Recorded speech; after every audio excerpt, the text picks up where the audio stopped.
Isa pong mapagpalang umaga sa inyong lahat at dalangin ko po ngayong umaga na naway kayo po ay nasa mabuting kalagayan. Alam niyo po walang aksidente sa Diyos. Niloob niya po sa mga sandaling ito na mapanood mo ang video nito at request ko po na tapusin mo hanggang sa dulo para ma-receive mo kung anong mensahe ng Diyos para sa iyo. Naranasan niyo na po ba na lumubog ang iyong pananampalataya o mawala yung iyong pananampalataya?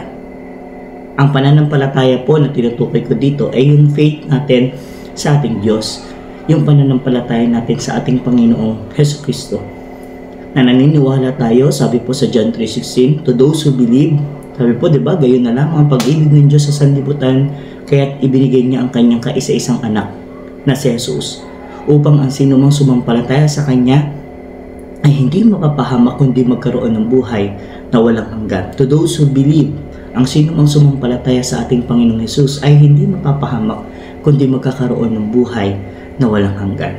So yung faith natin na tayo sa sandaling tayo ay mawala, sa sandaling tayo ay mamatay, alam natin na yung buhay na walang hanggan ay naghihintay po sa atin. John 14:6, Jesus lamang ang daan, ang katotohanan at ang buhay, walang makapupunta sa Ama kundi sa pamamagitan ni Jesus. Yan po ang sabi niya. So ngayon po, kung tayo nararanasan natin na tila baga lumulubog yung ating pananampalataya o nawawala ang ating pananampalataya, ano kayang dahilan? So meron pong tatlong dahilan bakit po lumulubog ang ating pananampalataya. Basahin po natin sa Mateo 14 verse 22 hanggang 32. Sabi niya po, agad pinasakay ni Jesus sa bangka ang kanyang mga alagad at pinauna sa kabilang ibayo. Samantala, pinauwi naman niya ang mga tao. Matapos niyang paalisin ang mga ito, mag-isa siyang umakyat sa bundok upang manalangin. Nag-iisa siyang inabutan doon ng gabi. Samantala, ang bangka ay nasa laot na, ngunit sinasalpok ito ng mga alon dahil pasalungat ito sa hangin.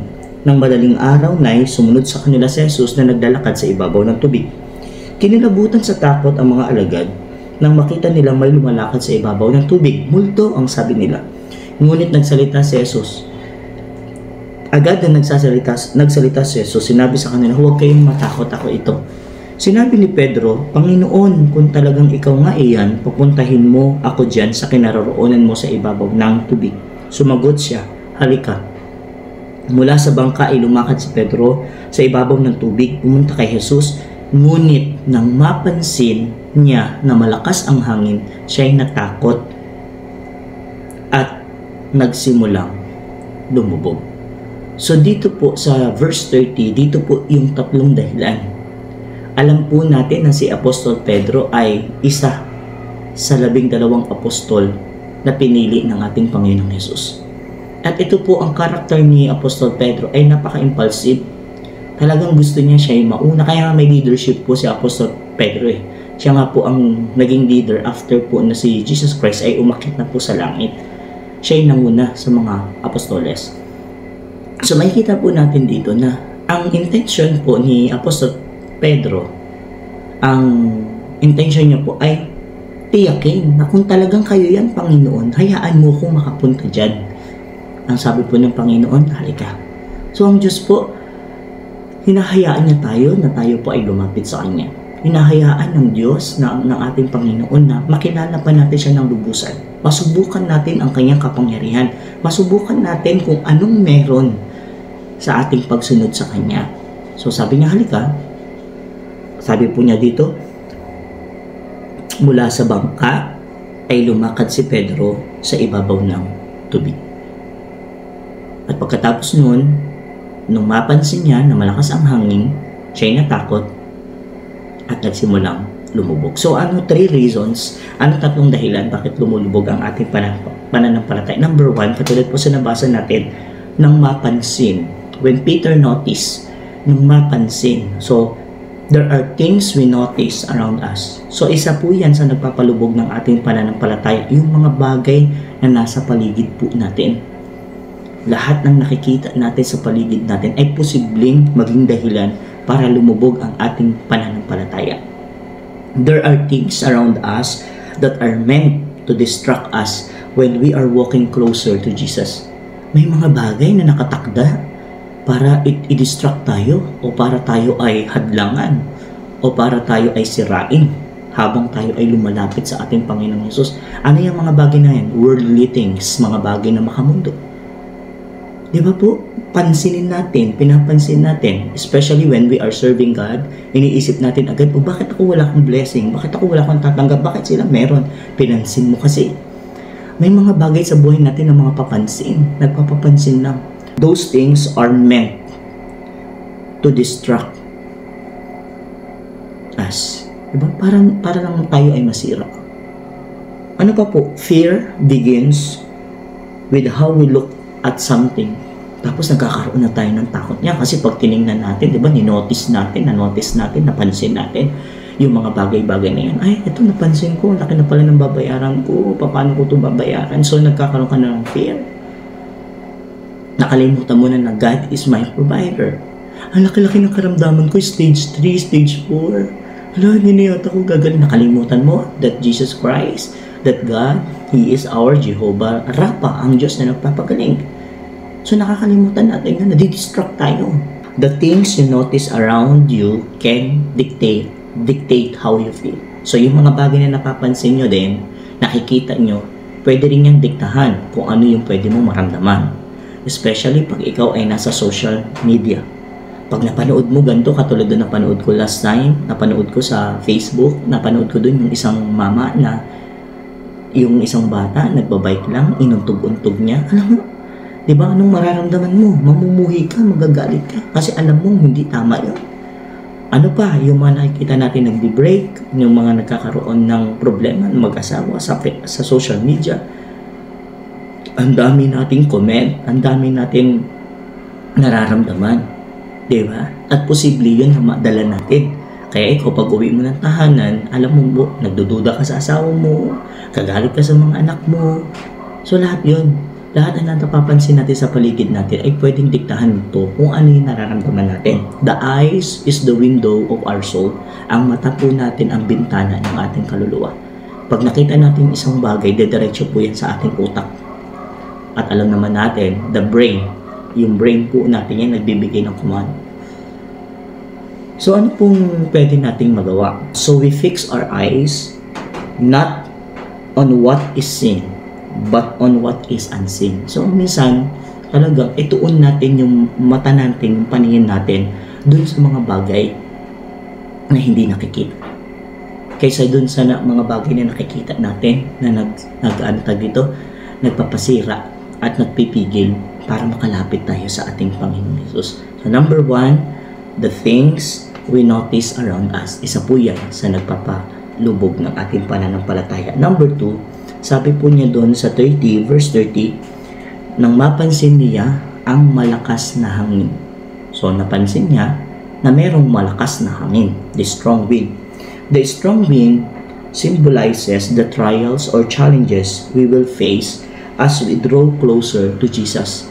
So, yung malakas na hangin na yan, ayan ay mga trials, yan ay mga challenges, yan ay mga problema na pwede nating harapin o maharap, lalo na kung tayo po ay lumalapit sa ating Panginoong Hesukristo.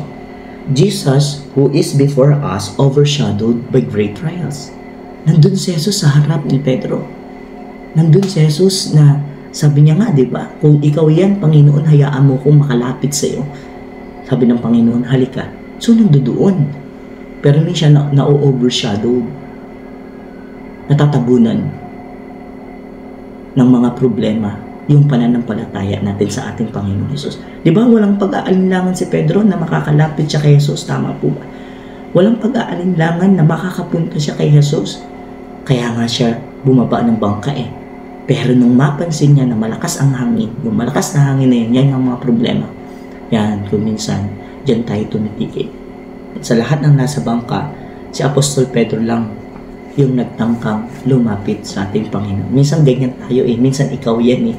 Sa lahat ng grupo, sa pamilya, sa barkada, sa trabaho, ikaw yan eh. Minsan nag-step forward kayo. Umaalis ka dun sa nakakarami kasi gusto mo mas lalong masigurado, malapitan ang ating Panginoong Hesukristo. There are problems in life that you need to face alone. So may mga problema sa buhay, may mga trials na kailangan mong harapin mag-isa. Like what happened to Peter. Hindi siya bumalik doon sa pinanggalingan niya. Hindi siya bumalik doon sa ibang mga apostol. Hindi siya nanghingi ng tulong doon sa ibang mga apostol. Kundi hinarap niya yun mag-isa. Kung tutusin, pwede, nakakailang hakbang pa lang ito. Pero hindi siya bumalik doon sa pinanggalingan niya. Pero tayo minsan, pag nakaramdam na tayo ng problema, nakaramdam na tayo ng trials, nakaramdam na tayo ng hirap sa paglilingkod natin, minsan bumabalik tayo doon sa pinanggalingan natin. Kasi alam natin yun na makakapag-save sa atin. Remember, bangka. Siyempre, ang bangka, transportation yan talaga sa tubig. So si Pedro, hinayaan niya na maharap yung problema niya mag-isa. Hindi niya rin tinawag ang mga apostol para i-save ang kanyang buhay. Because sometimes, we need to face our problem alone. Hindi mo na dinadama yung iba.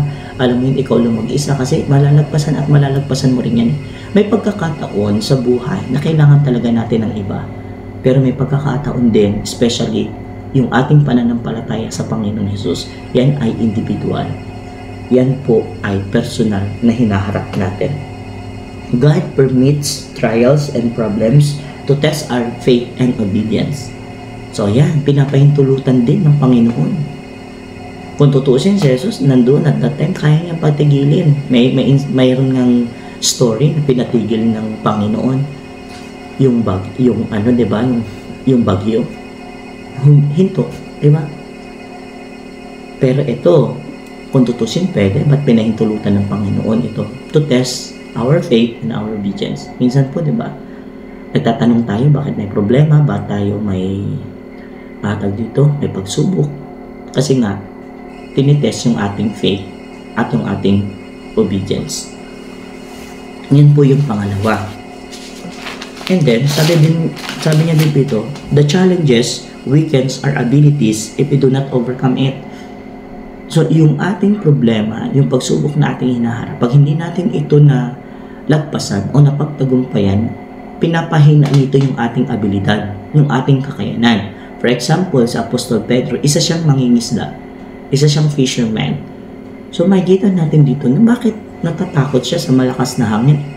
Kung mangingisda ka, sanay na sanay sila dyan.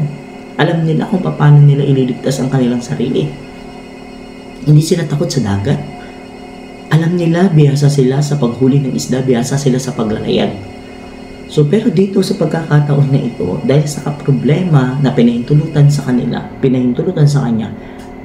humina yung kanyang abilidad, yung kanyang ability. So, sometimes, yung problema po natin, yung pagsubok natin, minsan natatabunan nito yung ating mga kakayanan. Kahit minsan, di ba, matalinong tao na, abogado pero hindi kayang ipagtanggol ang kanyang sarili, doktor pero hindi kayang gamutin ang kanyang sarili, di ba, teacher pero hindi niya kayang turuan ang kanyang sarili. Maraming ganyan po Minsan nakakalimutan natin na yung ating abilidad ay dapat natin ma-exercise, especially when facing trials. You can see a solution to your problems, you feel like you can get out. Minsan, hindi rin natin nakikita na may solution dun. Wala nang solution dito, kaya mag-stay na lang ako dito, hintayin ko na lang mawala yung problema. Hindi po. Hindi naman po mawawala ang problema Especially kung ang problema mo kalusugan, dapat pangalagaan mo, dapat gagamutin. Kung problema mo, mga pinagkakautangan, problema mo, mga babayarin, kailangan bayaran, hindi mo mawala yung problema na yun. Kaya nga, in every problem, there is always a solution. Kaya nga po, kung hindi mo yun, kung mananatili ka doon at hindi mo yun kayang solusyonan, alam mo po, doon ka lulubog. Kaya mas marami po gusto na lang manatili doon sa problema, doon na po sila lumulubog. Gusto ng Panginoon na ikaw po makaalis ka dyan. Nag-i-stay ka na lang sa problema, and then may tendency, kapag nag-stay ka ng matagal sa problema, may tendency talaga na ikaw po ay lulubog. Walang taong kayang tumayo ng maghapon. Kahit sabihin mo ng mga ngawit at mga ngawit yan. Diba? O hindi, o yung iba kaya nila maghapon. Sige, Pero walang nakakatagal sa loob ng isang linggo, matagal na panahon. So, lulubog at lubog ka talaga, babagsak at babagsak ka. So, pangatlo, ano po ang dahilan bakit lumulubog ang ating pananampalataya? Katulad po ng binasa natin sa verse 30, sabi niya doon, nang mapansin niya na malakas ang hangin, siya'y natakot. Fear. Fear has taken over life. So, yung takot sa buhay ay pumasok na sa iyong buhay. Yung takot mo na mayani na sa sarili mo, yung takot mo, ayan na. Kinokontrol na ang buhay mo. Fear damage your faith. Yung takot mo, yun ang nagsisira ng iyong pananampalataya. For example, takot kang mamatay. Ay talagang lahat gagawin mo para mabuhay. Takot kang iwan. Takot kang mapag-isa. Ay lahat gagawin mo para hindi ka iiwan. Takot kang maghirap. Takot ka mawalan. So, lahat gagawin mo para hindi ka mawalan. So, yung fear damage your faith. Alam ng Diyos ang pangangailangan natin. Matthew 6:33. Seek ye first the kingdom of God and His righteousness, and all these things shall be added. Fear paralyze your ability. Diba? Yung takot, paralyze. Ibig sabihin ng paralyze, ano yan eh? Pinapahinto o hindi pinapagalaw yung iyong mga kakayanan. So, yun po yung dahilan bakit tayo lumulubog. Una, yung mga napapansin po natin sa paligid natin. Pangalawa, yung mga problema na dumarating sa atin na pinahintulutan po sa atin. And number 3, yung takot natin. At sabi po sa verse 30, doon nagsimulang, si Pedro ay nagsimulang lumubog. Pero take note, hindi lang po lumubog, nagsisimula, hindi pa siya sinasabing talagang totally nagsising. So, napansin din natin dito na may ginawa po si Pedro. So, ito po yung dalawang bagay na ginawa ni Pedro. Kung kayo po nararamdaman nyo na lumulubog na ang pananampalataya nyo, nararamdaman nyo na nawawalan na kayo ng gana, yung pananampalataya nyo hindi na ganun katibay sa ating Panginoong Jesus. At dalawang bagay po ang ginawa ni Apostol Pedro. Una, Peter called upon the name of Jesus. Sabi niya po sa verse 30 din, sabi niya doon, nung siya'y lumulubog, sabi niya, Panginoon. Tinawag niya si Jesus. Because there is power in the name of Jesus. Kapag nararanasan na natin, di ba? Napansin natin sa paligid, may mga problema tayo, may mga takot tayo. Alam natin, lumulubog ng ating pananampalataya. Mararamdaman natin yan na lumulubog yung ating pananampalataya. Ang gagawin natin, call upon the name of Jesus. Panginoon. Wala siyang ibang tinawag. Panginoon. Kasi alam niya nandun sa harapan ang Panginoong Jesus. Pag ikaw Kristiyano ka, pag ikaw ay mananampalataya, alam mo nandiyan lang ang Panginoon. Our body is the temple of the Holy Spirit. Alam natin ang Panginoon nandiyan lang. And God is omnipresent. Sumasa lahat ng dako. Alam natin na nandiyan ang Panginoon. Hindi niya tayo iiwan. Hindi niya tayo pababayaan. So, when Peter felt that he was sinking, he called upon the name of Jesus. Jesus, Panginoon. In God, all things are possible. Wala namang hindi kayang gawin ng Diyos eh. Lahat ng bagay kaya niyang gawin. God is always available. Ayan kayo maganda. Kapag tayo ay unti-unting lumulubog, pag tinawag natin ang ating Panginoong Jesus, He is always available. Diba? Marami sa Facebook, sa Messenger, naka-green, alam mong online, pero pag chinat mo is, hindi naman sila talaga available. Nagsisin lang or ayaw kanilang replyan. Pero si God, He is always available. Hindi ka mabibigo sa Kanya. Pag lumapit ka sa Panginoong Jesus, whatever circumstances you are now facing, pag lumapit ka sa Panginoong Jesus, pag tinawag mo siya, hindi ka mabibigo. Number 2, na ginawa ni Apostol Pedro, sabi niya po, be honest to God. Begging God to save your life and your faith. Ang sabi ni Apostol Pedro, Panginoon, sagipin mo ako. Diba? Sabi kaya? Sagipin mo ako. Kumbaga, save my life. So, minsan po, pag nagpipray tayo kay God, Dapat maging honest tayo. Maging totoo tayo sa panalangin natin. Kung talagang yun ang nararamdaman natin, Panginoon, ito po yung nararamdaman ko. Save mo po ako dito. Hirap na po ako dito. Minsan pag nananalangin tayo, hindi pa tayo nagiging honest eh. Diba po, pag nag-a-ask tayo ng prayer request, hindi pinipili lang natin kung minsan kasi ayaw din natin ma-broadcast yung ating mga prayer request. Pero, pag ikaw ay nananalangin sa Diyos, maging honest tayo. Maging tapat tayo sa Kanya. Sabihin natin sa Kanya yung lahat ng nararamdaman natin. Sabi ni Apostol Pedro, tulungan mo ko, iligtas mo ko. Sabi niya doon, sagipin mo ako. Sagipin mo ako. God knows everything. Alam naman ng Diyos ang lahat. Hinihintay ka lang yan na lumapit. Alam ng Diyos ang lahat. Alam ng Diyos na nahihirapan ka. Alam ng Diyos na kinakaya mo lang. Alam ng Diyos yan. Kasi wala tayong maitatago sa Kanya. Nababatid ng Diyos ang nasa isip natin. Nababatid ng Diyos ang nasa puso natin. Lahat ng ginagawa natin, nalalaman niya. God is our Father. And He loves us so much unconditionally. And take note, He is our Father. Diba? And He loves us unconditionally. Mahal niya tayo. Diba? Kaya nga po sabi ko, dun sa dalawang bagay na yan, doon tayo maliligtas. Kapag nararamdaman natin, unti-unti na tayong lumulubog sa ating pananampalataya. Ano pong ginawa ng ating Panginoong Yesus?